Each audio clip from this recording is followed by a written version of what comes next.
ဘုရားသခင်ရဲ့မျက်မှောက်တော်ကနေ့ရက်စဉ်တိုင်းမှာအသက်တာထဲ၌ဝန်ခံတတ်ပြီးမှအသက်ရှင်တော်သူဖြစ်တဲ့ဟာလေလုယာမောရှိက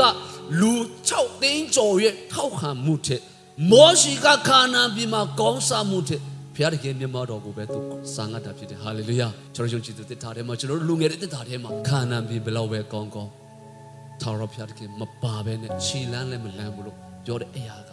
ကျွန်တော်ရဲ့တက်တာနဲ့စင်ကျင်နှလုံးသွင်းစရာဖြစ်တယ်ဟာလေလုယာကျွန်တော်တို့မြင်နေရတဲ့လောကအောင်မြင်မှုကြွေဝချမ်းသာမှုတွေအဲ့ဒီအရာတွေကိုအုပ်စိုးပိုက်တာထာဝရဘုရားမပါဘဲနဲ့ကျွန်တော်ခြေလန်းမလန်းရဲ့ဆိုတဲ့နှလုံးသားကိုကျွန်တော်တို့တက်တာထဲမှာလွတ်တာဖြစ်တယ်ဟာလေလုယာဒါကြောင့်မလို့ကျွန်တော်တို့တက်တာထဲမှာနေ့စဉ်ထဲမှာကျွန်တော်တို့ဒီ